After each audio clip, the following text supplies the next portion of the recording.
চুপ। এই বাংলাদেশে শেখ হাসিনা যখন পালাইল, তখন ছাত্ররা যখন আন্দোলন শুরু করে দিল, তখন শেখ হাসিনার পরে না পারল, তখন বিদায় হয়ে চলে গেল দিল্লিতে। আর অটো গাড়ি সব মেন রোডে চলতে পারল, আর ছাত্ররা কোনো কিছু করতে পারল না কেন? আমার জবাবে এটা তোমরা দিয়ে দিবেন, হয় একটা লাইভ দেবেন, আর না হলে শেয়ার করতে পারবেন।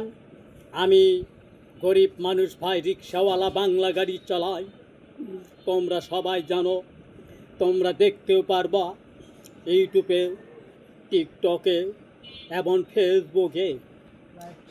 আর আপনারা সবাই ভালো করে মন শোনো, এবং ডক্টর ইউনূস আসার পর থেকে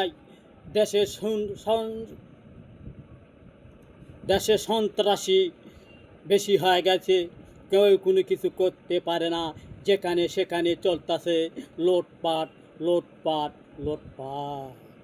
ভাই খুব অত্যাচার চলতেছে ভাই, তোমরা সেই কেউ জানো না রে ভাই।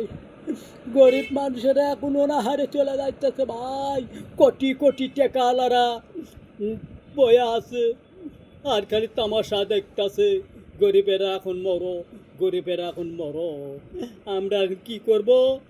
করতে পারি না, রিক্সা চালাতে পারছি না, যেটি যায় সেটি খালি অটো গাড়ি চলে, খালি অটো গাড়ি চলে। অটোর এখন হয়ে গেছে বাংলাদেশ, অটো গাড়ির বাংলাদেশ গাড়ি হয়ে গেছে, অটো গাড়ি বাংলাদেশি হয়ে গেছে।